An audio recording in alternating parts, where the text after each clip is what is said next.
we have our band built, and so now we want to assemble it so we can start on the legs. I am making a very scrappy version, obviously not quite cleaned up yet. Maybe it'll help you be able to see some of the colors as we go ahead with assembling this band as well.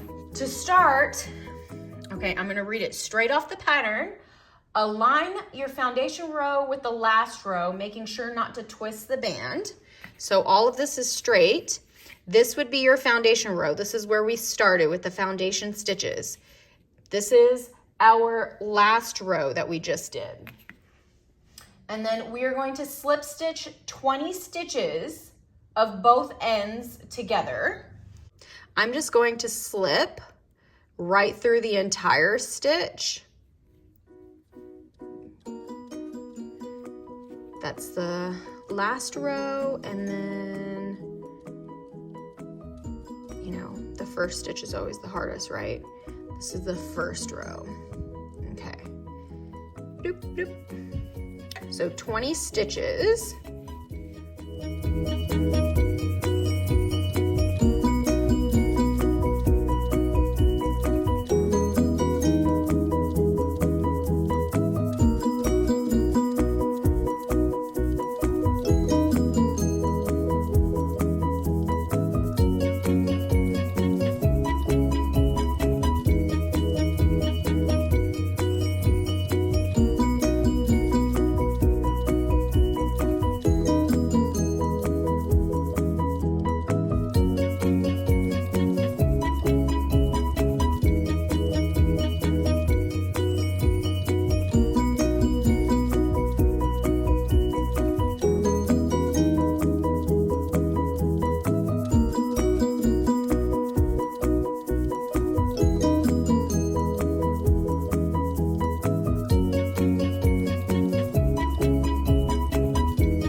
Gotten our 20 stitches slip stitched, and so we're gonna slip stitch on only one end for the next 5 stitches, and that's what's gonna create an opening where the I-cord is gonna be fed through. Okay, so since I am doing my slip stitches with this color yarn, I'm gonna go ahead and stick to this brown side. So 1, 2, 3, 4, and 5. So then we're going to skip 5 here, and we are going to slip stitch in both ends together for the final 5 stitches, okay? So let me count back here. What do we got here? 1, 2, 3, 4, 5. Is that 5? 1,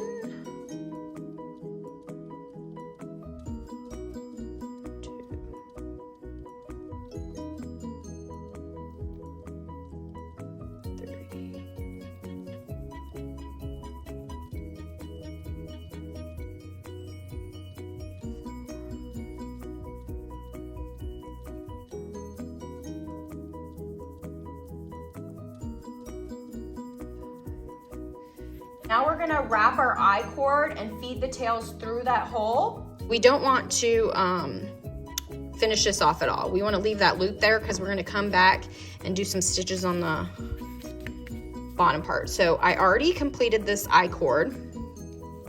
So I'm gonna put both ends.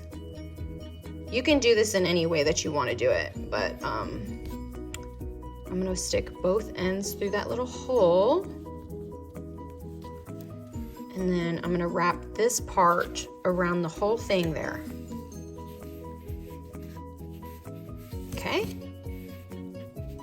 This part is the working yarn, and then I'm gonna fold it in half.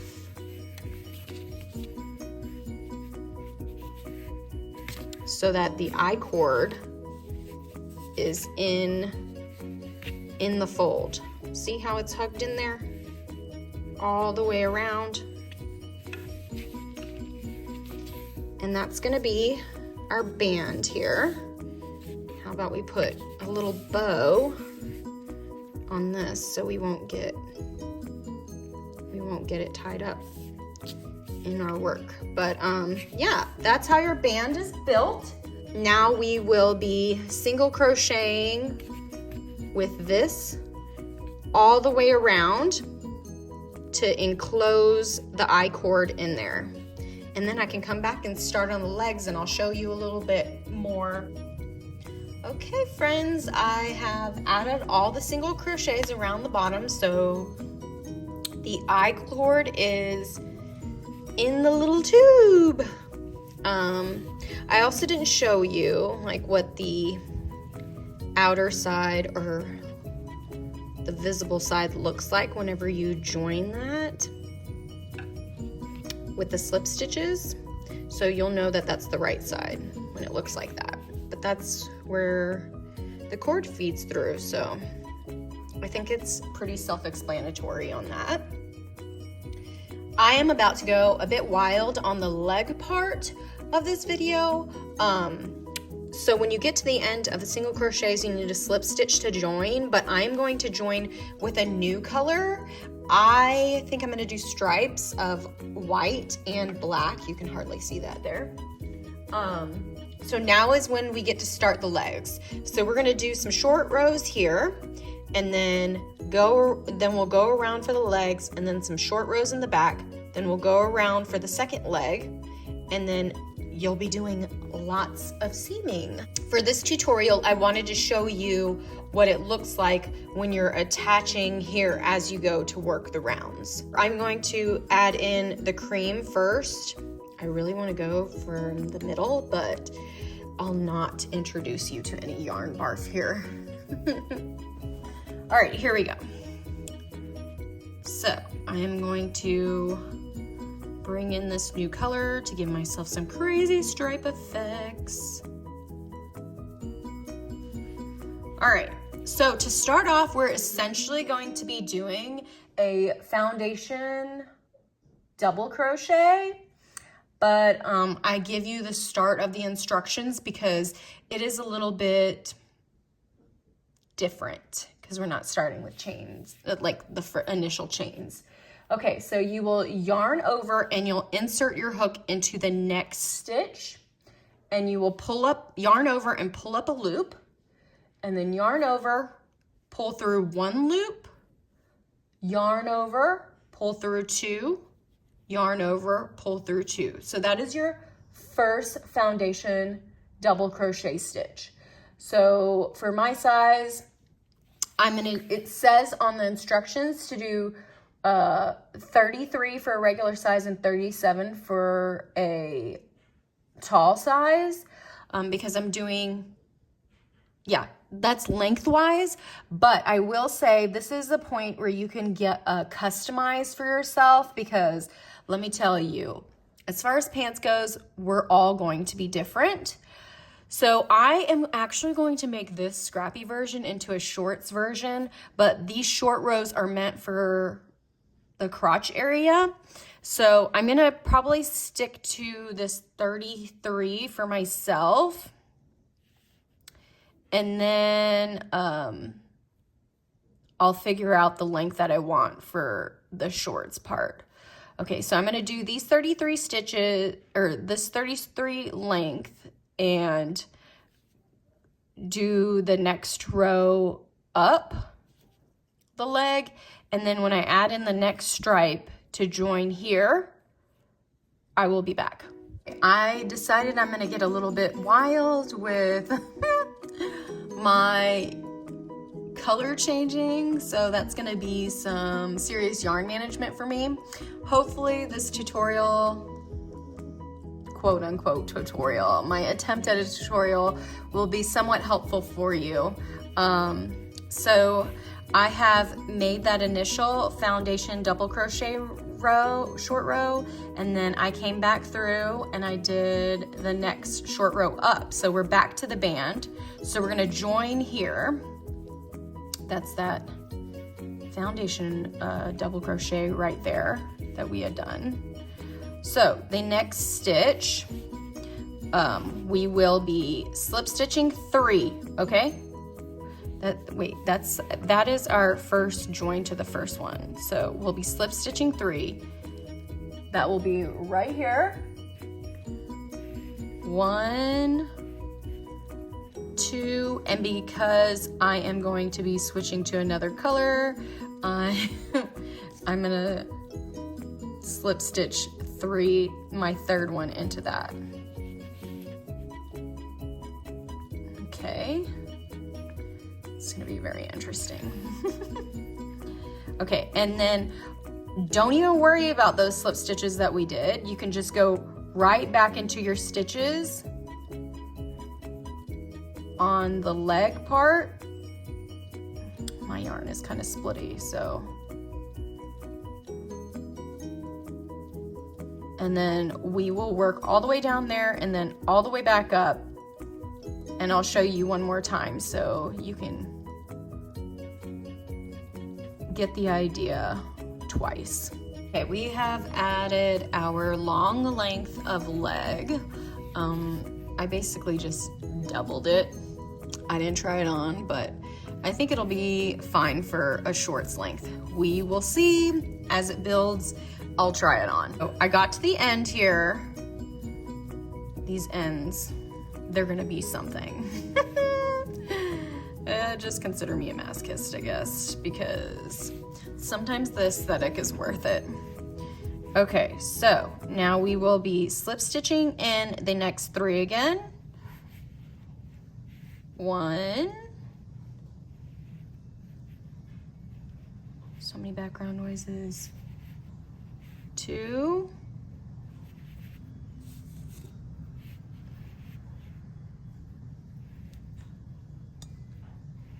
3.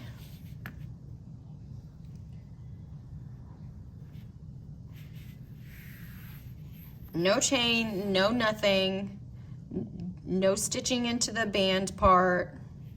We're good, we're good. Just straight into the leg stitches. None of the stitches on the band share, like none of these stitches on the band share any slip stitches. Essentially, if you want to get an idea in your brain, like how it attaches to the pants. My idea in my head was that, you know, the double crochet has a top and a bottom, and so you need to attach the top and the bottom of each row to it. And so that's how we end up with all those slip stitches. I'm gonna have some interesting decor on my band here because of my color switching, but I like it. It's gonna be very quirky.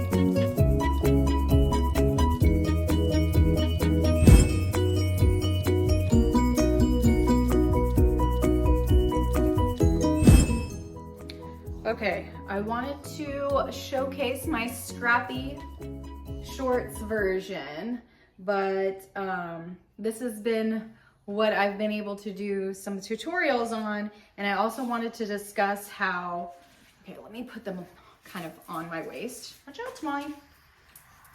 I wanted to, where are you gonna go? She can go outside since I got the door open. We are overcast, and I just wanted to video this segment.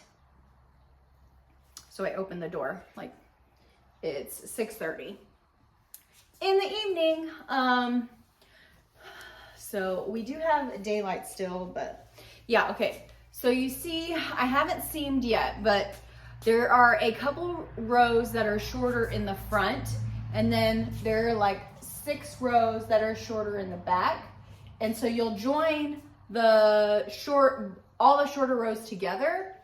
But we're gonna seam these legs together and then these legs together. So the ends of those, and then it'll make it to where you'll basically just fill in the gap there. So I feel like that's pretty self-explanatory on figuring out. She's gonna hit my tripod. But what I wanted to say is that, like, I followed the pattern for the extra small size that fits me exactly the same. I just adjusted the length. So I did the shorter rows, the crotch areas, the same counts, but I just like held up the size, like the length on me when I was making the first foundation to decide how long I wanted it to be. So mine is like right above my knee because I feel like it gives me like a little bit of room and relaxation, because they're gonna be like basically like pajama shorts for around the house. So, and they're quirky because I'm not wearing these suckers out. These aren't wear out kinds. But I do think that it would be cuter even shorter. So whenever you do try on to see length, make sure that you look in like, like for instance, if I'm like this, I move forward, it automatically goes further down. So I think that I'm gonna think that I have more length than what I really needed. So make sure you're looking at a full length mirror and can see where it's landing. And also keep in mind, blocking is going to affect what the fabric does. Naturally, weight is probably going to play a factor in wear and weight, but if you look at your swatch and at the rate that it grows, like pre and after blocked, you can get an idea about what kind of growth you're gonna get for your fabric after washing and wear. If you feel like modifying for some shorts, join the party. Tamale is going to be snoring in the background, so we'll just say that seaming is that exhausting. But I thought I'd show you the way that I suggest seaming these pants. Excuse all the ends, excuse all the hodgepodge of the scrappy shorts, but hey, you know, this is the drill on this tutorial. So I've already done like the front area so you can get an idea of what it would look like when I seamed like both of the shorter rows together. It still gives you that illusion of that ridge, so it stays in pattern. I've already done this leg. This is the wrong side, and this is the right side. So you still have, like, you're still pretty good in pattern.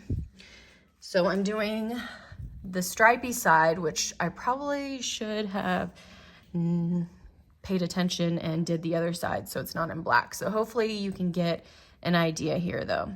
Okay, so I am going through both loops of one side and only the back loop of one side.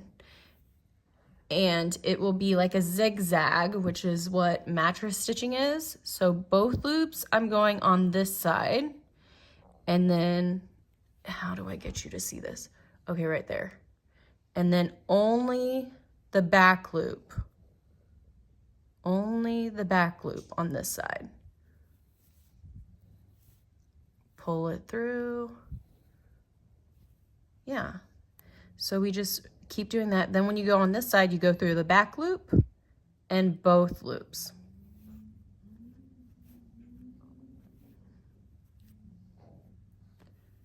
Okay, and then both loops and the back loop.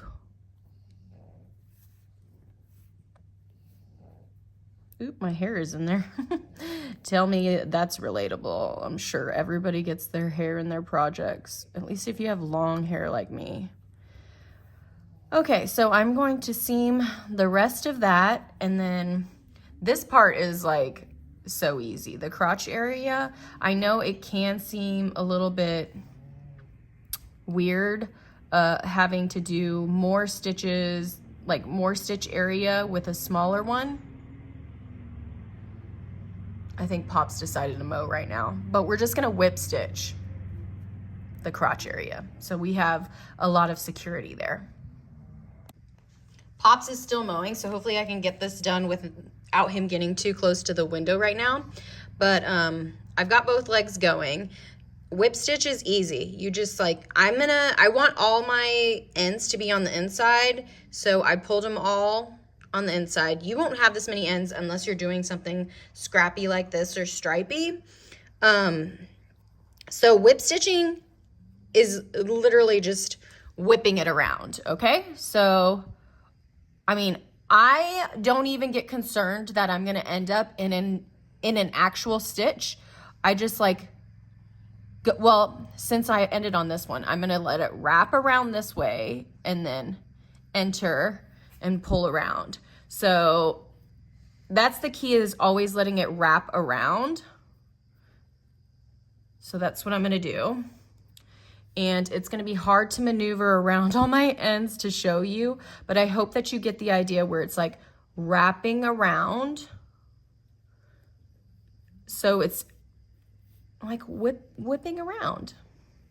And it's also like whip as in like really quick to do. Like you don't have to think as much about it. It's just about closing up that gap. And I feel like this type of seam really secures this area, which is why I suggest it for this area. And also because not the stitches aren't going to match totally up in this area. So you're not going to be showing your seam to everybody in this zone anyway. So don't think too hard about it. Just make sure that everything's closed up there, because you don't want anybody seeing the goods. Unless you do. Then feel free to leave it open. Okay, I am already, see how quick it is? I'm already almost to the end. Let's see. Yep, there we go. And I'm coming up on this side, which, oops, sorry, knocked the camera. And I might as well do the rest of it, and then I can just show you what it looks like on the right side. So this stitching also happens on the wrong side, because you don't want everybody seeing the little whips on the right side. Okay. I would say whip stitching is one of the most common seaming techniques, but it's not necessarily like as seamless or in a pattern. Okay, the last one I like to just kind of have like a little knot. I obviously made too long of strings, but too long's better than not enough. Okay, so let's pull it right side out so you can see what that looks like.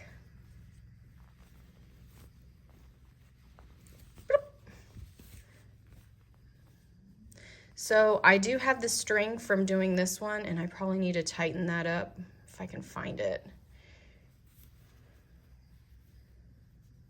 Yeah, there we go. Tighten that up. And then look. So when I weave in those ends, it'll be good. I just stretched it back out by accident. But this side looks nice and clean. This is only from seaming right there, and I'll fix that whenever I weave in the ends. So yeah, you want to make sure you pull really tight so the wraps don't end up here on this side too. It's hard to do through the camera, but you have more control when you do it. You just get the idea of how it's done, right? Look at that. I even matched up the stripes pretty good there. You can do it.